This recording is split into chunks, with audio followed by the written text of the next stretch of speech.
Good morning, everyone, and welcome again.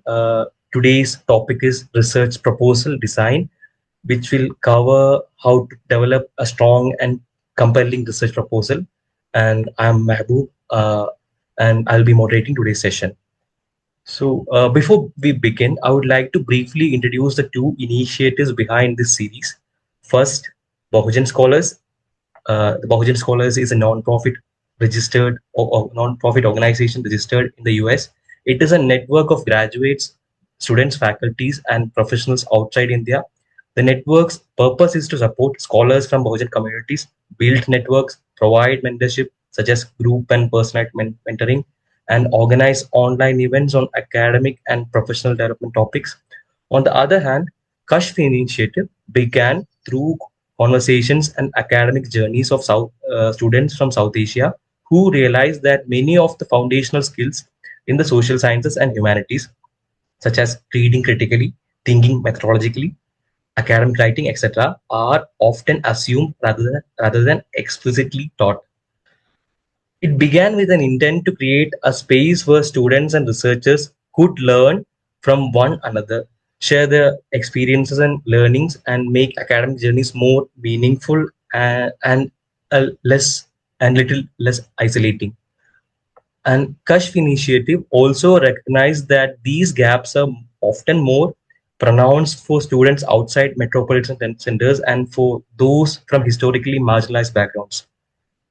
With this in mind, Kashf has organized monthly sessions, a range of workshops and training sessions on research methods, literature reviews, academic writing, referencing, and related topics, as well as sessions in regional languages in an effort to bridge language barriers to make these academic conversations more accessible. For more information on this initiative, you can visit the respective websites mentioned in the chat box.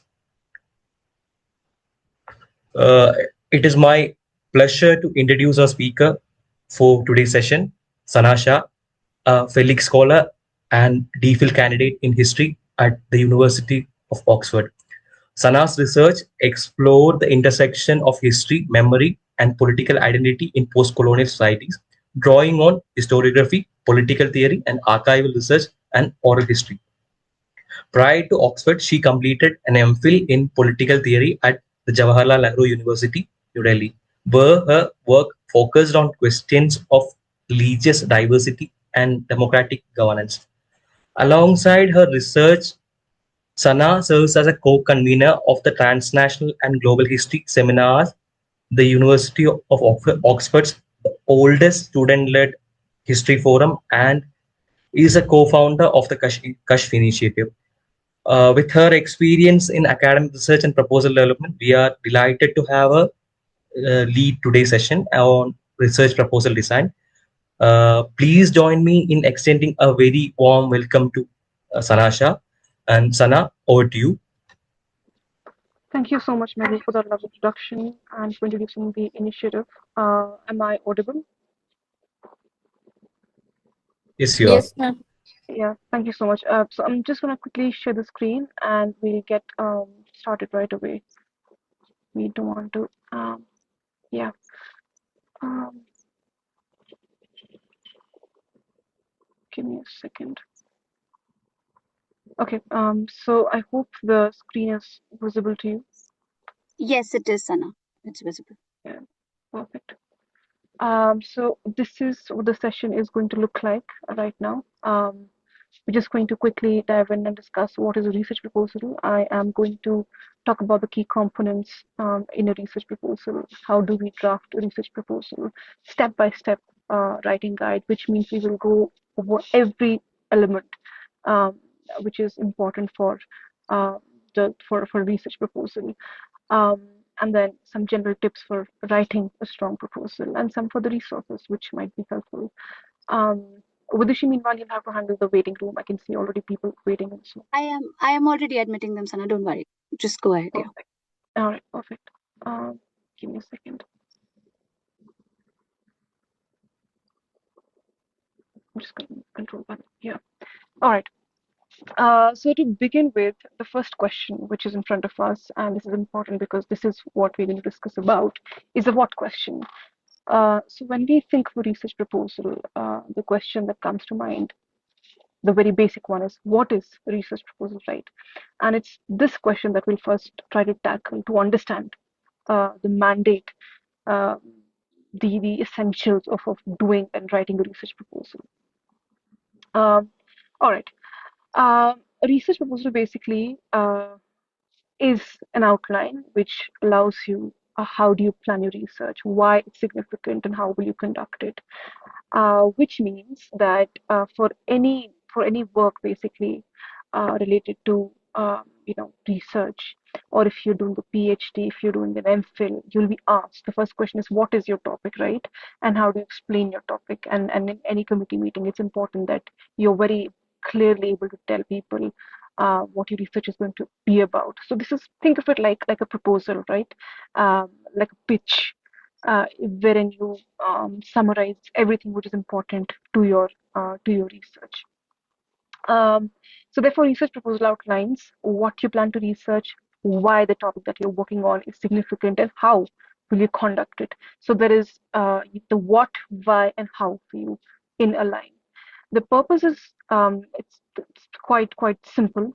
The purpose is to give clarity, to provide offer clarity and coherence while you talk about your work, to convince readers, which is going to be advisors in your committees, funders, your supervisors, etc., that your research is worth undertaking and that you have a clear plan to execute it.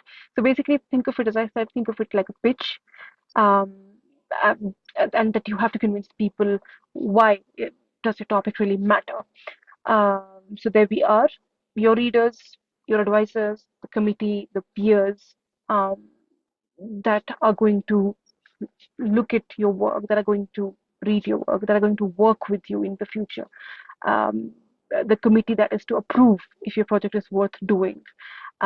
It is in research proposal that you get a chance to pitch your ideas, and the feasibility of your idea to a larger crowd. All right then. Um, Once we have this, the next question is, what are the key components of a research proposal? I mean, okay, it's good to talk and know what a research proposal is, but how do I write one? What are the key components that go into making or constituting a research proposal? So first is the title. It needs to have some working title. I mean, in the beginning, obviously, you can't really have a title which is definite or which works towards the end. You can always change it, but a tentative title which conveys the idea um, or conveys the topic of your work.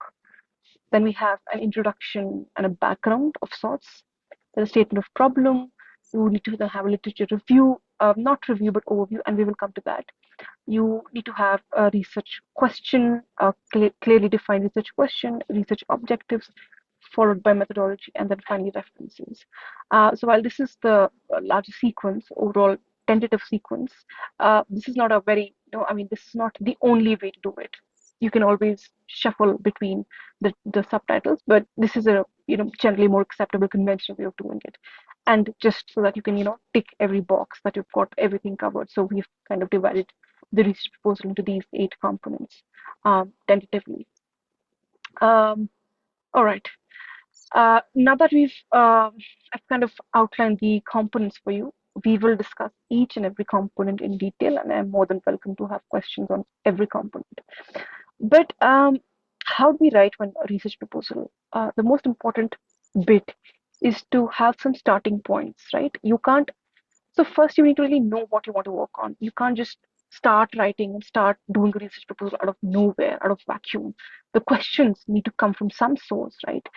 There needs to be a definite or a defined problem for us to work with, um, and therefore some starting points for you to think about, to keep into consideration. So to be able to work with a question or a topic, we need to have some sources. It can come from an observation in your daily life. The inspiration can come from something that you've recently read, something that you've recently experienced, you've seen, or a claim that was made in the past by someone in the scholarship, right?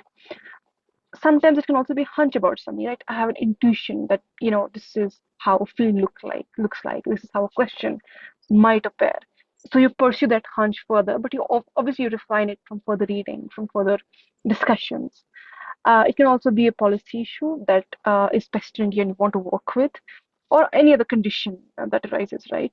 And that kind of interests you. But I think the most important part is interest. You need to be passionate about this one particular thing, because this is a commitment for, like, say, at least minimum 3 years, can stretch to up to 6 years, sometimes up to sometimes 7 years, depending on the conditions that we're working in.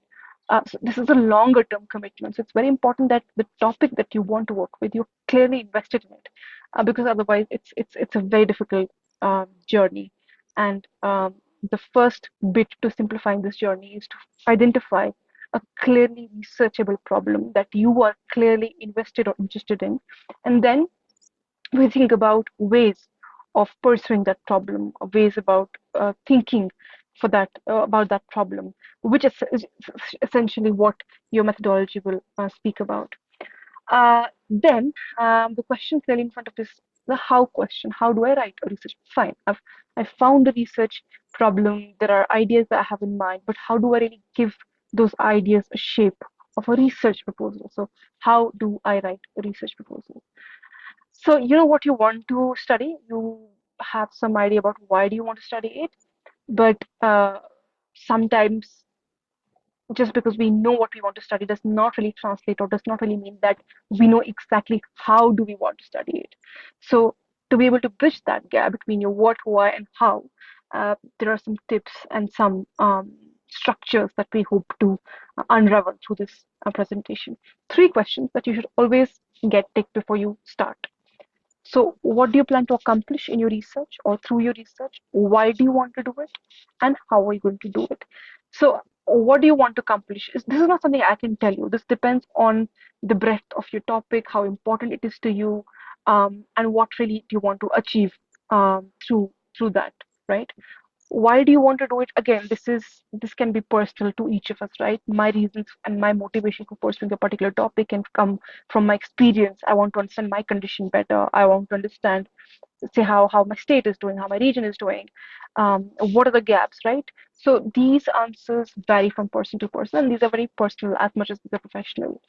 But how are you going to do it? This is a question that we for which we might provide frameworks, on as answers that you could benefit from. So let's dive deep directly.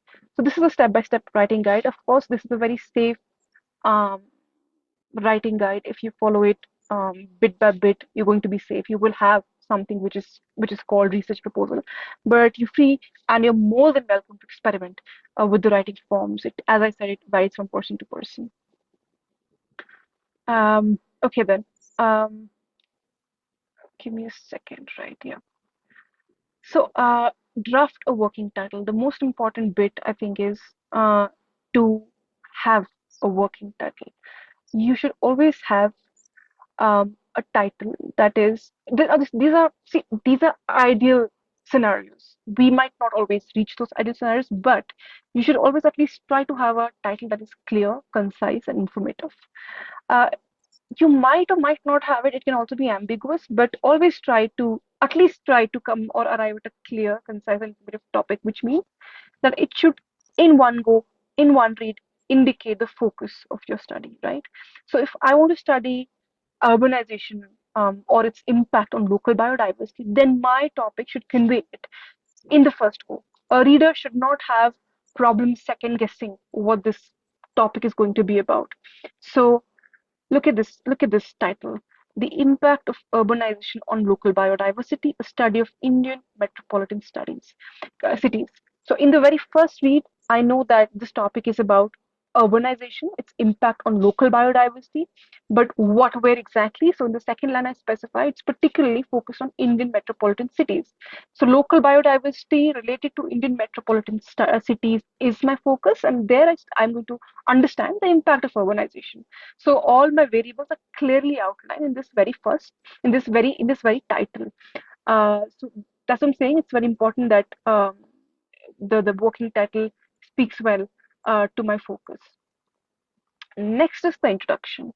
So the introduction, again, no second guesses. Please be clear. Keep it in your mind that a research proposal is not a crime thriller. It's not a suspense movie. We don't have to hold back what we are going to discuss. So in your introduction itself, you should give the overview of what your topic is going to be about. Explain the context of your research, its relevance. Why is it important? Why should anybody invest in this project? Why is this research feasible? Why should you be doing or studying it in the first place? So in your first go, please, in your introduction, do not treat this as a crime thriller. Please explain immediately, get started immediately explaining quickly after a small introduction that what this topic is going to be about, what this research is about, why it's important. It's also very, what you should always keep in mind is that um, there are many concepts that you'll be working with in your research proposal, and it's very important that you right away clarify what your concepts are going to be, key concepts are going to be, how you understand these concepts. So look at it as a definition exercise, and it's always a good practice to to understand or to explain your concepts in your introduction. That eases the reader's work, the one who's evaluating your proposal, or the people who are going to read your proposal, right? And then, of course, in your introduction, discuss how this research fits into the research priorities of a particular subject area. So, if I'm coming from a political science background, I need to clearly evaluate and tell my readers, my committee, that how does this topic, how does this research fit into the priorities of my particular subject, my particular department. Um, so these are the things that you outline in your very beginning. So quickly explain what you're going to work with. If I'm going to look at the impact of urbanization's impact on local biodiversity. So I will clearly outline that in my introduction. I'm not going to hold it as suspense. I'm going to contextualize this. I'm going to spell out its relevance, and I'm going to, explain how this research fits into the broader priorities of the subject area. Having said that, what follows next is a statement of problem. A statement of problem is basically imagine this as a background to your introduction. So, your introduction can be really quick, say a small paragraph, one-page introduction, but then whatever you need to do in order to explain that introduction, whatever information you think you could have put into the introduction, or any information which enhances that introduction, goes into the statement of problem. So many people come up to them and they say, introduction, you're telling us to introduce the topic right away, but there's so much more information that we need to give to be able to explain what this proposal or this topic is about. You will, I always tell them, you will get your chance to explain it further in the section that follows, which is a statement of the problem. So here is where you take your time to kind of establish the larger context of the problem, of the topic. You briefly describe the larger context or the situation surrounding the problem. This is where you get to explain your background information, which you may think helps the reader to understand the rationale of your proposed study. Here is where you can expand on, explicating why is this relevant, why should anyone care, and this is where you also introduce the area or the field in which the problem exists. Here is your chance to introduce facts, data, or anything which makes for a stronger case, um, and then convinces the reader about your research topic. Uh, just a caveat, avoid vague or broad statements. The statement of problem section is not here to allow you a chance to be vague. Be precise, be concise. Write every statement in a very calculated way, and every sentence that you write should add something to the thing that you've already said in your introduction, right? Um, Describe the major issues that your research might address in the statement of problem section. Set boundaries. This is most important. Use your statement of problem section as a way to set boundaries, which is to say that this is where you outline the focus of your major issues. Um, and this is a good way to focalize, to focalize your research, but also to delimit your work. So this is a time where you can explain the scope of your study, right? So this is the section where you say, I'm looking at this, but not this. And why so? So this just aids the reader and the people who sit on your committee that, okay, so it's like this is your scope. So for instance, the topic we just came as an example was the impact of uh, urbanization on local biodiversity. Indian metropolitan cities. So this is where I might explain and limit. So this is my scope. I'm just going to study this particular region and not go or do a comparative study. I'm not looking at other countries. I'm not looking at non-metropolitan regions. I'm just looking at metropolitan cities. And these are my reasons, my justification, my rationale for doing so. So I have then set the limit. You might even set a limit in terms of periodization. I might say if I'm doing a history project, I might say I'm going to look at from partition um, to 30 years after partition. So I just kind of bracket or periodize my study. So these are different ways in which we bracket study, whatever suits the demand of your project. But this statement of problems is a section where you get to set the limits, the boundaries, and the scope of your study. What we now move next is the literature overview, and it's a very um, thoughtful exercise, I would say, that we chose the term overview because at this stage, when you're really writing a proposal, it's a very early stage into your research. This is not the time when you can really do a full-fledged or conduct a full-fledged literature review. Um, in many of the PhD theses that you will look at, there is a separate chapter sometimes on literature review. So that is how much effort a literature review requires, focus it requires of its own. But at the stage of writing a literature, I mean, writing a research proposal, you cannot really conduct a comprehensive review. So what we end up doing is a shorter um, form of literature review. So it's a good exercise to call it overview. That does more justice to the to what we write in that section. So what is an overview and how is it different? So obviously you kind of provide an overview of the scholarship that exists on a particular topic, right? Um, but literature review is a more is a deeper exercise in synthesis. It synthesizes information. You should always try to do the similar drill for your overview as well. But sometimes we cannot fully do justice to that drill. So it kind of overview word sums that in a better way, I would say. So what is the process? It's simple. This is where you get to situate your topic in the broader scholarship on a particular subject. So if I'm looking at state or if I'm looking at Indian state, this is my chance to explain where exactly does my topic fall under the rubric of this broader scholarship, because I'm not the only one who's working on state, right? There might be there are already so many people who look at state. There's so much work which has already been done on state. So it's very important I highlight what are the key debates, right?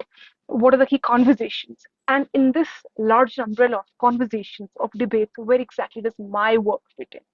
So I look at key texts.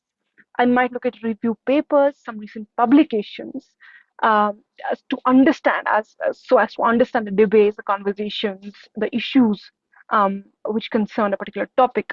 Let's take, for example, the topic of state, and then I sit down and understand. Um, I cannot read everything in one go. It's very important again to filter what to read. So I have to set an inclusion and exclusion criteria.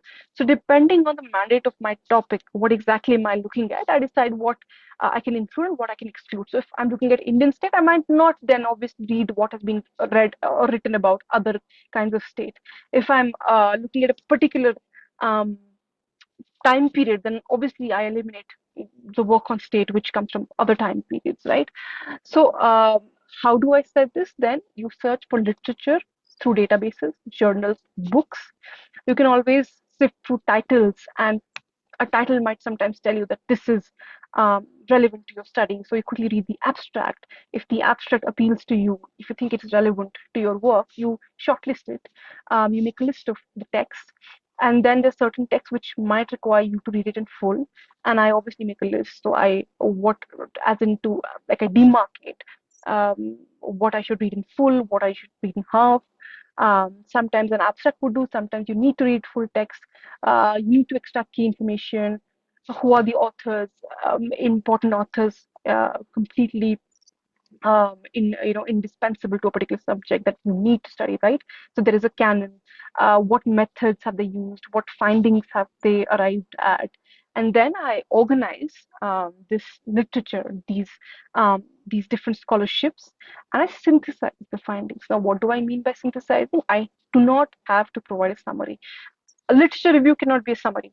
Sometimes what happens is we just list the authors and we just kind of give one point that this is what they've talked, this is what X has talked about, this is what Y has talked about. That is just summarizing. You're just listing it. That is not the job of this section. Its job is to synthesize these findings. And I will exactly come to the point of synthesizing, what I mean when I say synthesize. So to be able to now visualize synthesis for me, you'll have to think of this exercise um, as a room full of people who are talking. Okay, so imagine that this is the room where different people are talking to each other, um, and they're talking about your subjects, right? Your topic, and these are the people who have written on that particular topic, and now they're talking to each other. The mandate of this section is that I tell you, you walk into the room and make sense of this room, make sense of the conversations. Now, making sense cannot simply come by outlining or enlisting who was saying what. That's not how you make sense. You have to tell me how they were how they were talking. What was the conversation about? What were the terms of the conversation? Um, uh, what kind of debates were building up in the room? What discussions flowed from that debate? What points, concerns, issues came up, right? Which are directly relevant to your topic. And therefore, you kind of bring those conversations together. You cannot simply tell me if think of it like if I'm asking you, walk into the room, how do you make sense of what is happening in the room? You've just walked into a party, for instance, you've just walked into a room. You can't simply understand what is going on in the room by listing out the names of the people and the points they made. You need to understand the conversations which were happening, the context, right? The debates in which you entered. So it's very important you bring those scholarships into conversation with each other and then make sense of the literature. Okay, so the patterns in the literature, you need to identify the emerging patterns, you need to identify the gaps, you need to tell us that okay, this has been done in the scholarship already, but then there are certain gaps which already exist. Now those gaps can be of different kind, which we can always talk about them later, but you need to, these are ways of making sense of the conversation. So identify those gaps, what are the patterns that emerge in the literature, and then you kind of revise and finalize your scholarships that you've looked at, the different texts that you've looked at. You summarize the key studies that are relevant to your topic, you synthesize the literature with the area of your research focus, and then you'll highlight some gaps that your research will address. Because while you make sense of the conversation, you need to tell me how are you intervening in this debate. And the one of the ways in which you tell us or the readers your intervention is by highlighting the gaps that your research will address, the conversations that have yet not taken place in that room, but will only flow through your intervention. Again, as I've said, not everything under the sun has to be read. Engage with the literature. Do not just list. It is not a summary document. And I hope that's clear. Next section then is research questions. Uh, so after you've gone through the literature, you've told me the terms of debate, you've told me your intervention. I need to exactly know what is the question that you bring to the table. Sharp, pointed, specific questions, right? Um, One way of doing it is list all the questions coming to your mind after you've read the literature. Think about the scope of your research problem. Then think of the central question which addresses what you want to study, the central question which speaks to your topic. That is your main question. Always have one or two central questions. Don't have too many research questions. You can always have sub research questions, but at this stage, I would say just limit yourself to one or two central research questions which form the mainstay of your whole project. Okay, and these questions very clearly should highlight what are the variables that you are working with. um, I again don't try and build suspense around it. Clearly highlight the variables. The relationship between variables that you're trying to establish through your research should be very clear in the research question. So always sharp, well articulated, pointed, specific questions. Don't try to be ambiguous at this stage. Don't try to use jargons at this stage. Use concepts only when they are required. Don't otherwise try to, unnecessarily get into the ornamental exercise of writing questions. Always have it in very clear terms. You can always after that have research aims and objectives. So sometimes it happens in different ways. For me, I did not really have a section on aims and objectives. I thought I had explained it in the statement of problem. I sometimes even research questions are enough to explain what the aims and objectives might be, but many times what happens is that you do want to kind of list your aims in bullet points after research questions. So of course, these are two different things, but entirely depends on what serves the purpose of your research. So under research aims and objectives, you list your aims clearly in bullet points. Please again keep them clear and concise. Um, this now what are the objectives and aims? Basically, the specific goals that describe what the study aims to achieve, and they break down further the research question to smaller concrete tasks or actions. So sometimes what happens is you have too many sub questions. It's always a good way to have them listed in your objectives, and objectives should always speak back to the research questions. It should not happen that your research question and your objective are going into different directions or pulling your study in different directions. Please check for coherence. Similar situation holds for research questions also. Please do not come up with two different research questions which will pull apart your study into two different directions. It's very important that the direction remains focused. Because these are these are orienting sticks for your work, right? These are like compass for your work. So if uh, you come up with different directions, the compass will stand confused as to where do you want to go, and the whole study really falls apart. So it's important to have them go in a particular direction which is already defined. Again, research, the role of this section is to organize and help you structure the study. It's for your own good, obviously. This gives a structure to your study. You can divide your work into smaller tasks or actions, so the plan becomes more workable that way. The research aims and objectives ensure the research stays focused on achieving specific outcomes, and then of course when you've once completed the research, you can evaluate these outcomes based on these objectives to kind of tick mark that have these objectives been achieved or not once the research is completed. So quick example, look at this research question.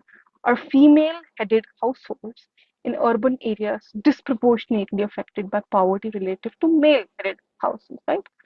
And the objective to this question can be, I want to compare and contrast the poverty incidence, the severity, and the living conditions between female and male-headed households in urban India. So you can see it's a clearly working question. I clearly have outlined the population that I hope to look at, study, and what do I want to study? Poverty relative to male-headed households. So poverty is what I want to study, and I will study it through a comparison where I'll contrast the poverty incidence, which is one, second is severity, third is living conditions. So these are ways to operationalize this research. I've clearly broken it down to three ways, which is incidence, poverty incidence, severity, and living conditions. I will compare them between male and female households, right? In urban India. So see how specific this is. And the research objectives speak so well back to the research questions. They're not going in different directions, right? They are coherent, they speak well to each other. And I've specified almost everything that's needed, that is needed for a research project to be feasible. Now we come to one of the most important sections of a research report, which is methodology. And this is where a lot of confusion also occurs between students. So I do want to take some time to explain what really a methodology section should look like. Please, before we begin, do not ever confuse methodology with method. These are two different things. Method obviously falls under the broader rubric of methodology, but these are two different things, okay? So what exactly are you asked to deliver when you asked to explain your methodology? Huh? Tell us about your methodology. Examiners ask sometimes, how are you going to operationalize this research? So till now, we have discussed what you're going to work on, why do you want to work on a particular topic, but how will you conduct that research? So that the thing which answers the how is your methodology, right? So in your methodology, you tell us about your theoretical frameworks that you're going to use for a particular topic, your approach that will apply, key concepts that are important, or any variables that you've selected for the study. You also talk about methods, and methods are simply tools of data collections. Methods simply tell us how are you going to collect data, okay? So you could do it through surveys, you could do it through field works, you could do it through interviews. So this is a way of data collection. What then will your tools or techniques be for data collection? I could do it through statistical analysis. I could maybe do a GIS mapping or things like that. Then you also get to talk about your sample size. So what is the sample size that you're going to evaluate, and how have you selected the sample size? How do you exclude? How do you include? Whether the sample size is random, is this non-randomized? How do you justify this, right? Then how will you recruit people for your study? Will you go through snowball sampling? Will you do a purpose of sampling? Those are the questions, those are the points basically that you get to discuss in your methodology. And then of course this is a way for you to break down your research process into phases and estimate the time required for each phase. So you could say, I will conduct field work across 6 months. This is the region I will look at, and then justify the same. Um, it's very important that you justify the methodology chosen for the research. Think of it as this very simple exercise. So if I have to, as by now you would have made it out that I do like talking about rooms. So again, think of it as a way of, um, if I was to clean a room, what is it that I will do? I will look at the size of the room, then I will think of my approach. Approach is, okay, do I want to clean it in this much time? Do I want to clean it diagonally? Do I want to start horizontally? What is going to help me achieve my objective? And what are the tools which that I can, use? So if I've been given a task to clean a room in 30 minutes, and I think, okay, cleaning diagonally will help me. Then I think, okay, what are the best tools? Should I use a broom? Should I use a vacuum? Or what are the tools which will help me clean it diagonally as quickly as possible? So this is just a very rough way, or very rudimentary way of helping you visualize what method is. So my approach is diagonal. Should I start from here? Should I start from there? So your uh, to just name it, intersectionality is one approach, feminist approach. Sometimes you can take Marxist approach, depending again on the mandate of your topic and your personal leanings. Um, what tools are you going to use which speak to your approach, right? What are the methods in which you'll collect data? So these are the things which, sometimes if I have to look at households, I might do surveys. If I have to understand a problem deeply, I want to do interviews. Sometimes to understand it further deeply, I want to, and something which is repetitive, I might want to do ethnography. It also speaks to the discipline. If I'm so situated in anthropology, I might think of ethnography as a more fruitful way to yield results. If I'm looking at, say, for instance, if I'm looking at memory politics, oral history becomes a good way for me to go about it. So these are different ways and tools which form your, which form under methodology. Um, Finally, always include a reference list or working bibliography. What do I mean by working bibliography? Working bibliography is basically a tentative list of all the sources that I've cited, as well as the ones that I will at some point read or mention. So you can list all the sources you've cited as well as the ones that you mention. You can also add the source that at some point you may study. You might not have it yet, but maybe at some point in the future, during the course of your research, you will look at these works. So they come in tentative working bibliography. Um, and always, the term tentative working bibliography is always more broader, so it helps you put more stuff in there. Um, I would avoid saying works cited, because works cited limits your bibliography. Then you only have to clearly put works which you have cited. But a working bibliography allows you to have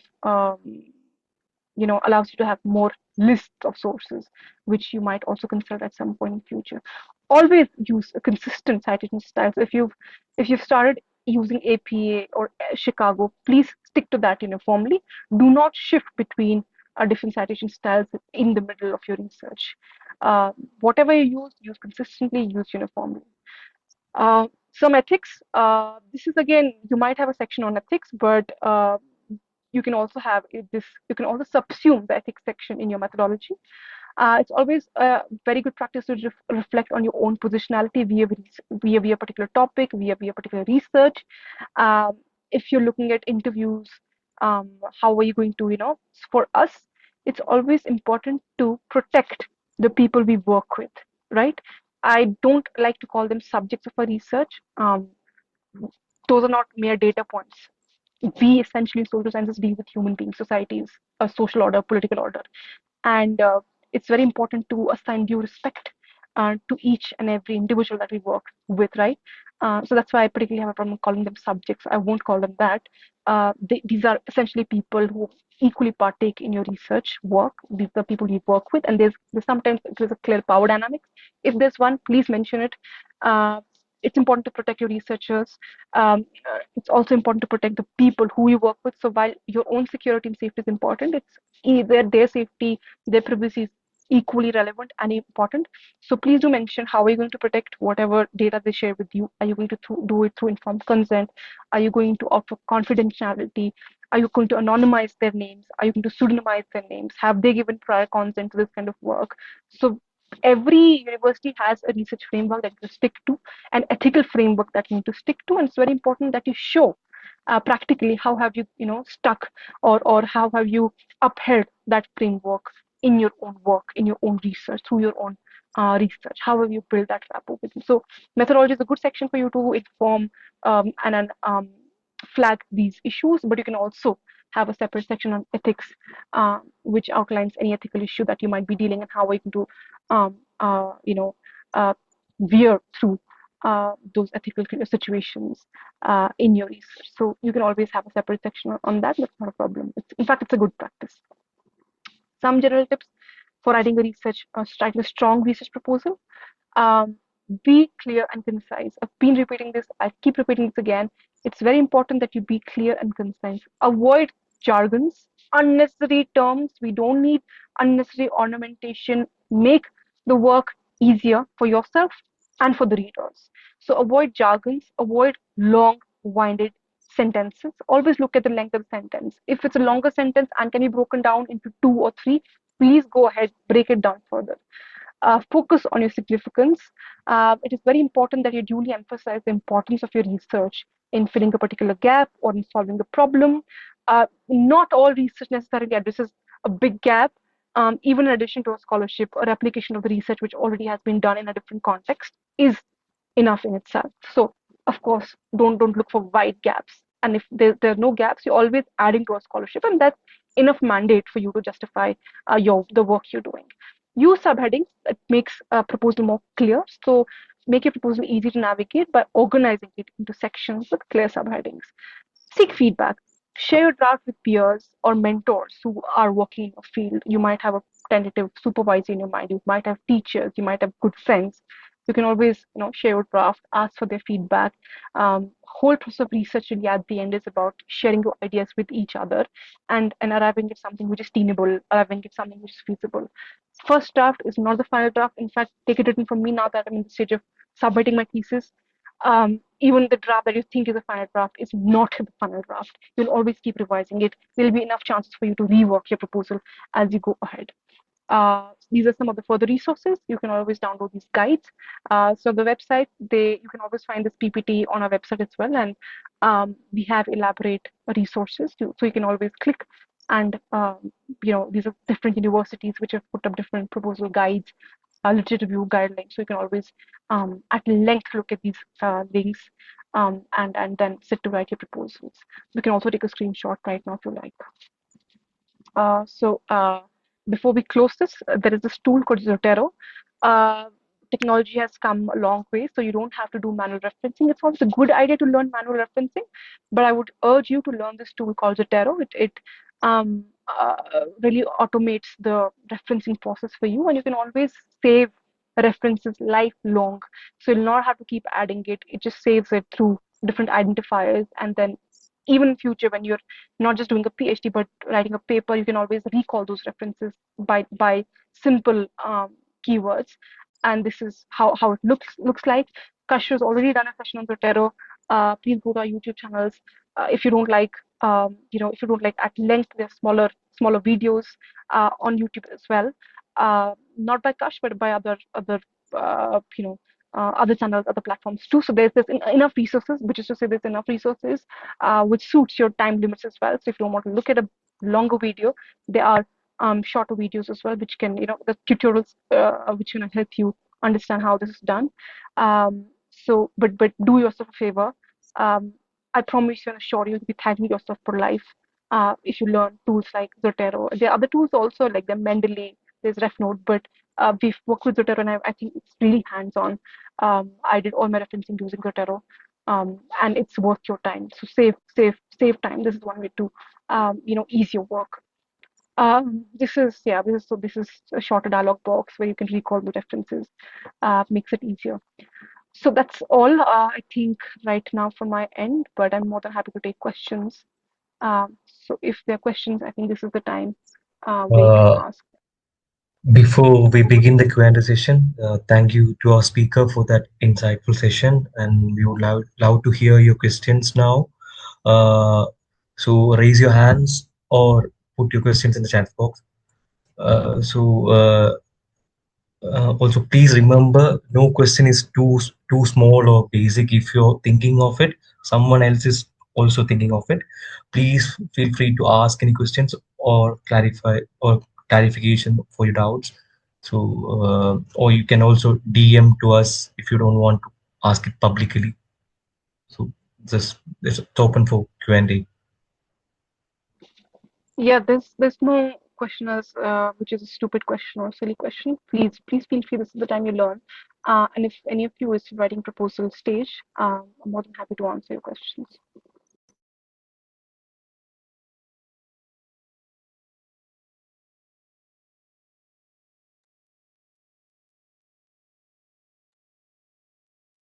There's a hand raised, Sana Akarsh.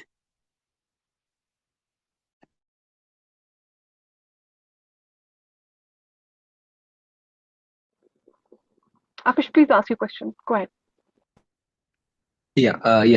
So thank you, Sana, for this. I mean, very informative and needed session. So my question is basically a clarification more in that sense. So regarding this research gap, so you said it's rather than so typically people would say like it's a research gap filling sort of thing, but you have also said or solving a problem. So in your sentence, you have phrased in that. So can you just elaborate on the second point on the so if not a filling sort of pointer, how can we approach this research gap? Yeah. So there are different ways of approaching research gaps. Sometimes we think we really have to identify a big gap and say how a study fits there. That's not so important. Even if you're adding to scholarship in the way which has not been done before, that's your gap, right? If there's a policy question that you think you have a better solution to, and your research will show how that is more fruitful, that is how you address the gap. So already work has been done and you're adding to it. That is an enough reason in itself. That's an enough gap that you're addressing. So you really don't need to identify some big gap to justify your research. No. Even if you're replicating a research which has been done in other places in other contexts and you're just replicating it to check the validity of a research, that's a gap enough. So there's no big research gap that you need to identify, because people think of gaps in a way, oh, how am I going to justify everything has been done, what new am I going to bring in, even if you're adding to the knowledge base by looking at a different time period or looking at a particular subsection within that time period, that's a gap enough. If you're solving a policy problem which has not been done ways before, or which you think has not been done ways before, that's an enough research gap that you're addressing here. Um, and that goes both ways, just not in terms of the research gap, but also it's a scholarship gap, right, which you're addressing by your intervention. So I hope that makes it clear. But I'm more than happy to give any further clarifications if you need. So there was somebody else. There was another person who raised their hand, and if they want to ask it in person, they can. Otherwise, let's move to the questions on comment box. So anybody else wants to ask, please raise your hand. Uh, yeah, I think Mehmood, there are a lot of questions in the comment box, so we can maybe just Okay. go over one by Okay. one. Yeah. I'll Um, read it out. So there is a question from Renalini. How would a research proposal vary between quantitative and qualitative approaches? right. So these are those questions, where quantitative and qualitative invariably comes up. Um, I personally would say avoid using terms like quantitative and qualitative. These are good terms to work with when we are doing an MA dissertation or MPhil dissertation. Your DPhil or your PhD dissertation is going to be a much more than just quantitative and qualitative. Um, I might have to look at quantitative data to be able to understand or pursue a study qualitatively. Um, and this comes up very clearly in your research methodology. But essentially, for a work which is entirely quantitative, where I'm looking at data regression tools of that sort. So there I will mention exactly how I'm going to run a program, right? What tools am I going to go to? SPSS, I'm going to go to Python, am I going to go to R? Why am I choosing this software? And there, I think the questions around sampling are going to be much more pointed. Why am I looking at a particular demography? How am I going to sample it out? Is this a justifiable population that I'm looking at? Is this a representative sample or not, right? So again, it really depends on what kind of questions are you going to cover, but avoid using quantitative qualitative terms as such, because invariably we're shifting between the two. But again, if you're entirely focused on quantitative aspects, and if you're very sure about it, then please do explain in methodology why particular sample, what particular tools, how are you going to go about the data, how are you going to collect the data, what is the data sample that you're looking at, what's the sample size, how are we going to process the data, how is the data going to be analyzed, how is it going to be handled. So the data points, you really have to be comprehensive about each data point, and how are you going to process this data, what tools are you going to use, and why. I hope that that kind of answers the question. Okay, Aditi has raised her hand. Aditi, please go ahead. Good evening, everyone. So, I basically had two questions, to be honest. First of all, my question was, does the proposal for a empirical research vary significantly from a proposal for a non-empirical research? Like, for non-empirical research, like we don't usually collect existing data. What we do is we build on what already exists. So what happens is it becomes discourse analysis. So like, is there like a very significant difference between the proposals for empirical and non-empirical research? And secondly, suppose I'm really interested in ethnography. So suppose I want to conduct an ethnographic study.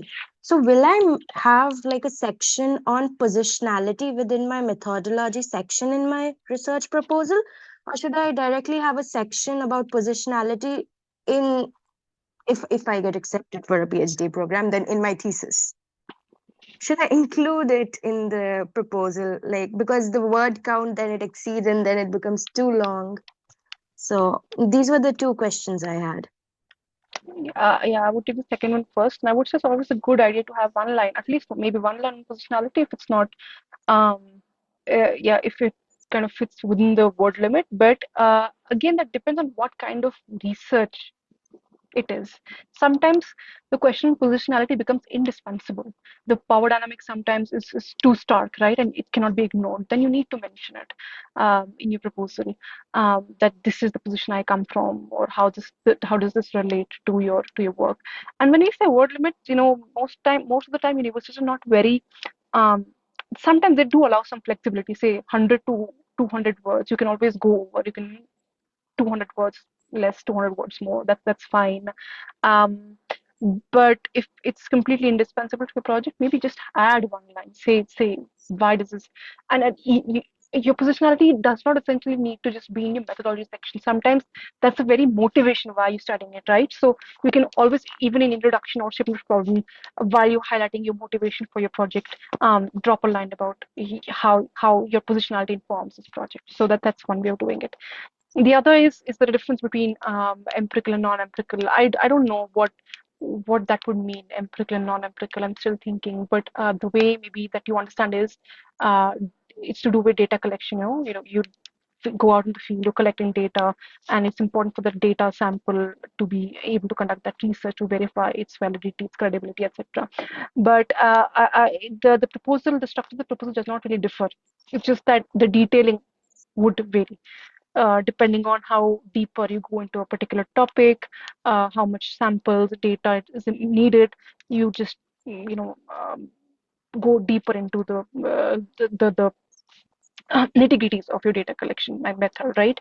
But even, for instance, if I'm building on existing scholarship, my non-empirical work can very well, build itself on oral histories. Then those are my data collection points, right? And this is a very non-empirical work. You can do non-empirical work for which sometimes you might need interviews, right? Sometimes for which you might need oral histories. So you are essentially in the field doing a non-empirical work, maybe in a philosophical study, but then you do need to talk to people. You need a field out there.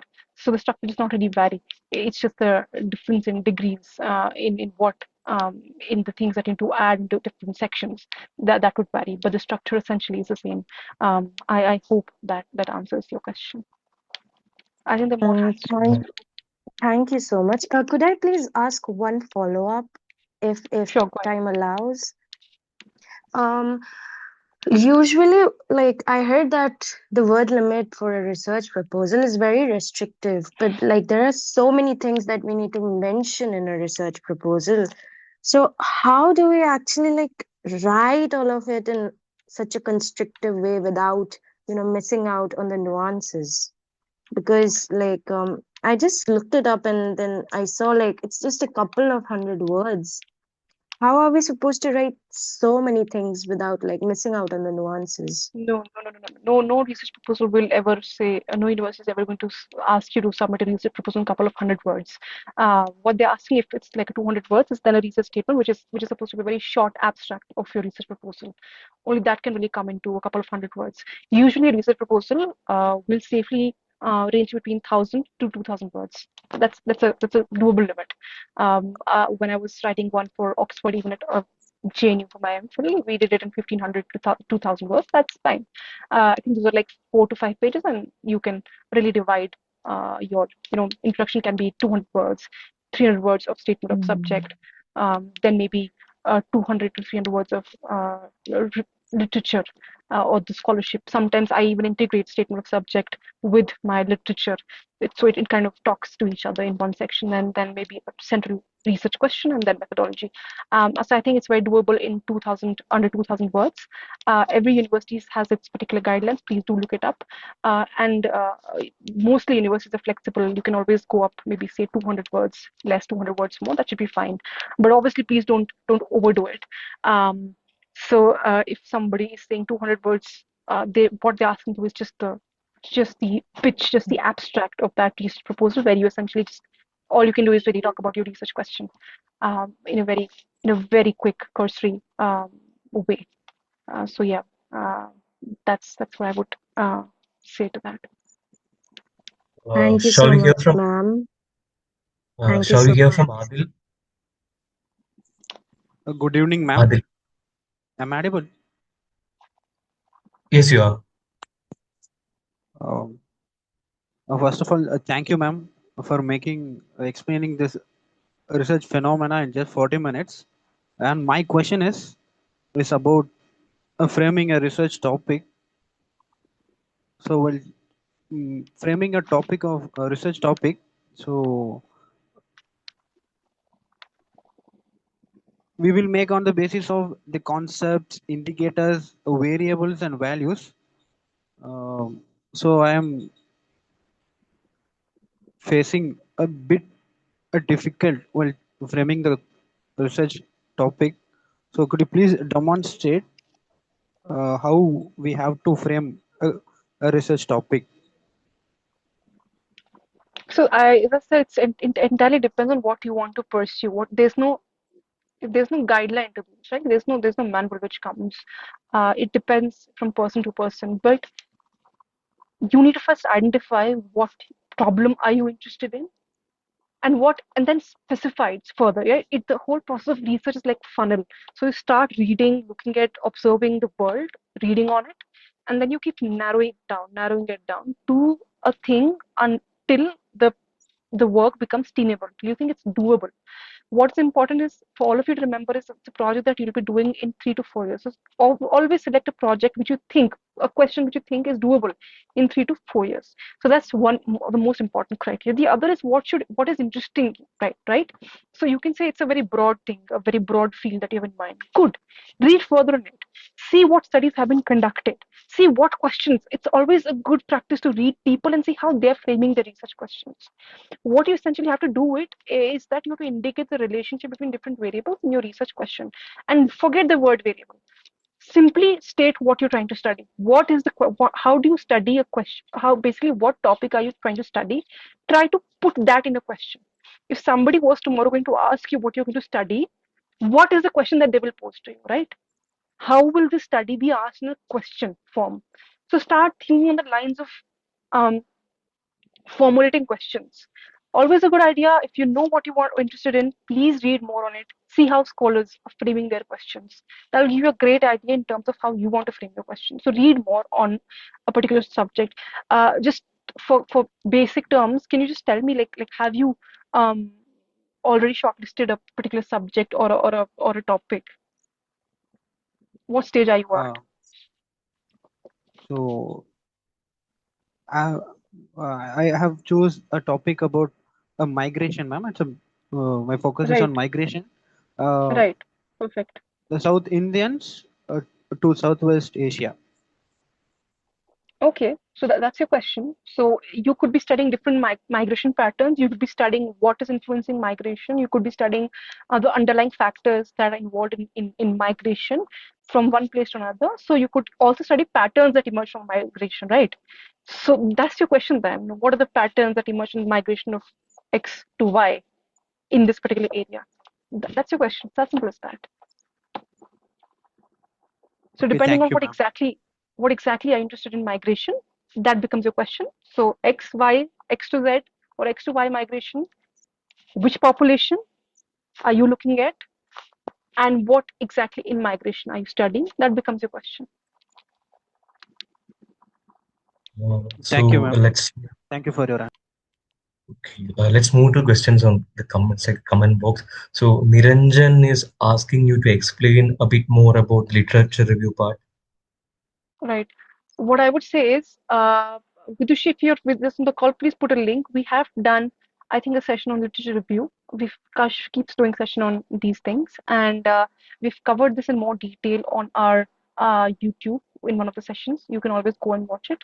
But if there are any particular questions that you have or any clarification that you need right now, please feel free to raise your hand and we'll get to you. Um, Niranjan, do you have any specific question in your mind? Otherwise, let's we have two questions from Sharayu. So first question is, can you guide us with some useful techniques to narrow down a broad topic? And second question is, how to know that this is the research question that I'm interested to work with, that this is. yeah, how do you know that this is it? uh, One of the very just on the humorous side, I keep telling it to students, just like falling in love. One day you just wake up and this is it. Your heart will say this is it. It's that intuitive. But of course, that intuition requires a lot of training behind the covers. You read a lot on a particular subject, so it depends on the training that you come from. So if you've done your masters in a particular subject, so obviously those things, they might be things that you've read, there might be things that you're interested in, there might be issues that concern you, there might be your own experiences which inform or which have ignited curiosity. I think the most important term here is things that unsettle you, you know, which kind of keep us in this perplexed motion, things that we are curious about, things that we want to understand more, understand better. So I think that's one way of shortening or narrowing it. As I said, think of it like a funnel. You start broad with broad things, then you narrow it down. So those broad things can be your observation, things that unsettle you, things that you're curious about, things that you're deeply interested in. Um, and they can be really tiny and small things. I could look at the window one day and I say, for instance, if I'm really interested in, um, and it's going to be a very interesting example, but maybe I love watching people get on the bus. So I have a window and I'm looking at people get on the bus, hop on the bus. There's a pattern I'm looking at, right? And I'm interested who are these people and how do they want to commute? So then I want to understand the patterns of commuting. between different population groups, right? It's as simple as that. And then I read on it, and I see a whole branch or subdiscipline exists, which simply looks at pedestrian movements, which looks at the movement of commuters from one place to another, the issues in transportation, and then I read further and I say, oh, there's similar studies which have been conducted in different parts of the world. And then I try to understand what those studies are trying to do. What concepts are they deploying? Are those concepts speaking in this context that I am based in? What are the concepts that are emerging? Are those concepts helpful for me? And what are the gaps that perhaps these studies have not covered, but something which I can maybe, fill in from my context, from my part of the study.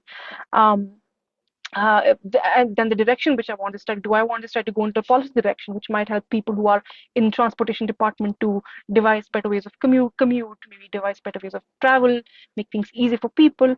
So it's that organic a process which has to come. But reading is very helpful because that tells you what exactly is happening in the field, how are other people feeling about their problems, and that can help you formulate your questions in similar ways or in ways which are different. But just to ignite that creative process, it's a lot of reading which goes behind the scenes. Unless one day you wake up and you say, yeah, this is it finally. Yeah, this is what I want to study. But be very passionate about it, please, because it's a long-term commitment. You don't want to Uh, torture yourself. So yeah. okay, Ramji wants to know what should be the ideal word limit for a research proposal. My first answer to that question is please go and look at the website of the university that you are based at or the university that you're planning to do your research proposal at, because sometimes universities, departments come with certain guidelines. Please follow those guidelines. If you want a general answer, I would say 1500 to 2500 is a good range to begin with the research proposal when you're at the stage of getting into a PhD program. After you have entered a PhD program, this might change. You might need to expand your proposal into a synopsis, which is different, which is so to say different. A synopsis, it's a more expanded version. And that happens at the level of committee stages after you have enrolled into a PhD program. Then that evolves considerably as a project. And sometimes it's very important very foundational to your research because this is what really becomes your first chapter, your introductory chapter. So to begin with, at the preliminary level, before entering university, when you're preparing for entrances, for vivas, um, uh, preparing to get into universities, 1500 to 2000 is a good, safe range to work with. But this will expand as as you develop your proposal further into a synopsis. Okay, so we have 3 to 4 more questions at the moment, and Nitya wants to know that uh, can we add conclusion section in the research proposal? If yes, then what would be the different in Don't. research proposal conclusion section? Don't. Don't add a conclusion because you've not concluded your research yet. Conclusion will only occur once you've completed your research. You will write your thesis down, and your last chapter will be conclusion. That is when your conclusion has to come. Right now, if you already know what a conclusion to your proposal is, why do a research, right? So no need to add a conclusion. So somebody else wants to know on when there is not enough existing literature, research literature happen, especially on subaltern communities. How we write the literature review? Actually, I joined late. Can you please tell me? Okay, great. If there is no existing literature, then that's a gap you're filling in, right? There's no work being done in that field, and that's exactly where you're intervening. So that's your gap. Don't worry about finding literature. But having said that, it's also a learning for us. We learned it as we went ahead. That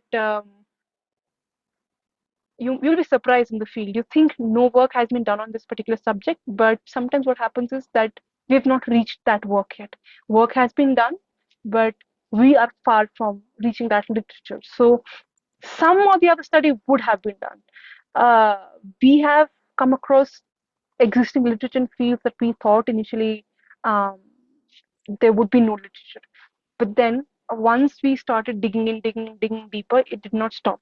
So some or the other person would have worked, if not on that particular community, at least similar context in a different part of the world. Some study would have been there.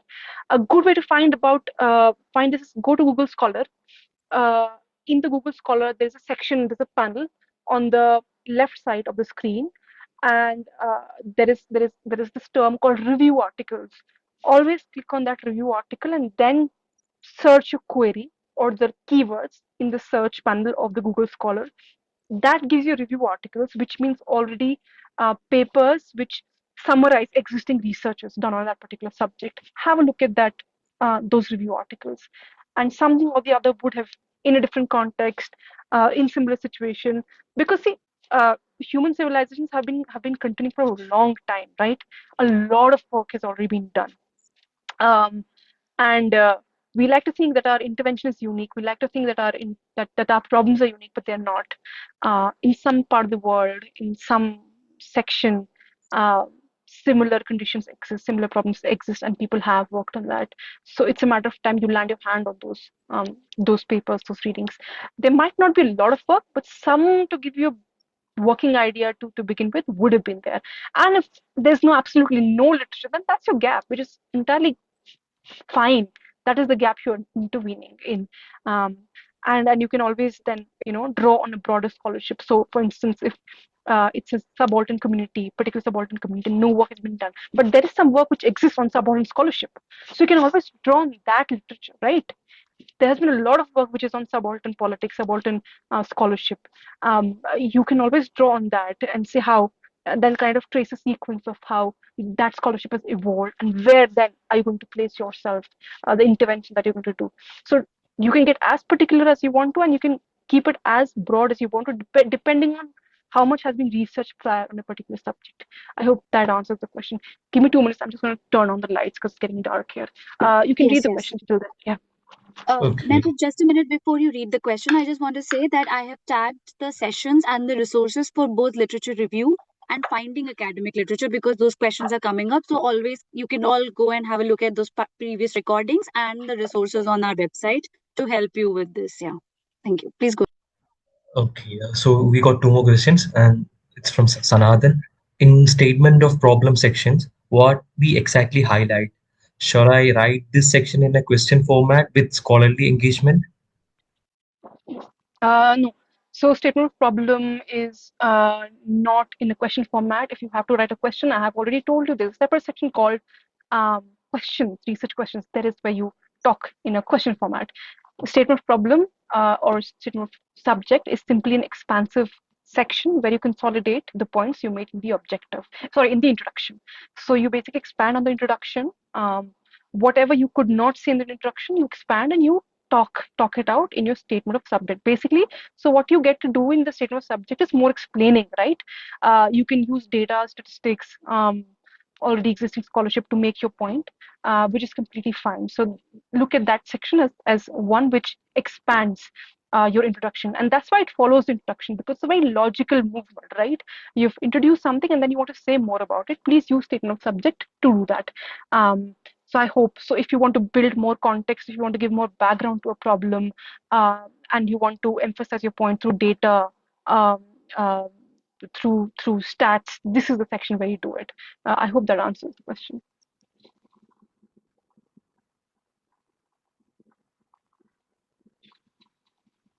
Mehboob, are you with us? I think I think There so. is some Yeah. Sushil, network. can you? Oh, am I audible now? Yeah. Okay. So this is our last question. It's from Sushil.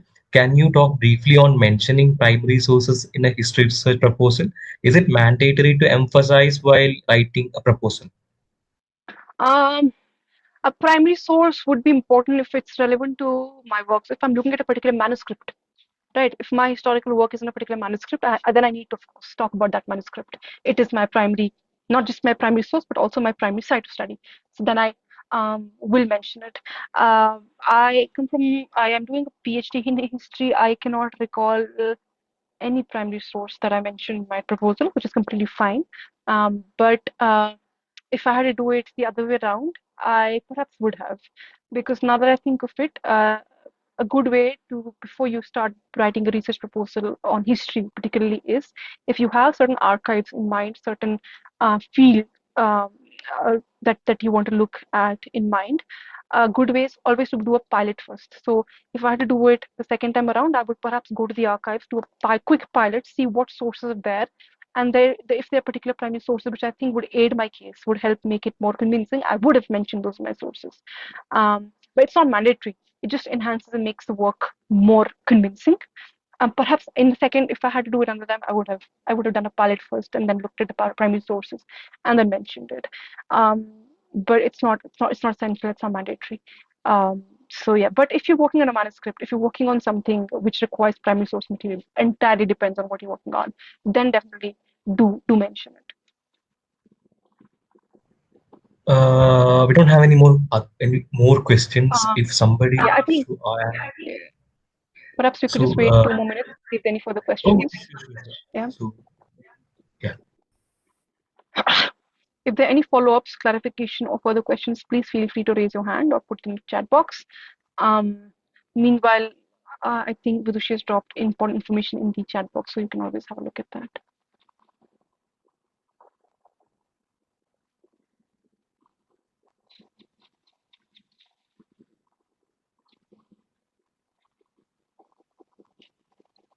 I think we can wrap the session. Yeah. Okay, so before we wrap up, thank you once again, Sanasha, for sharing your valuable insights.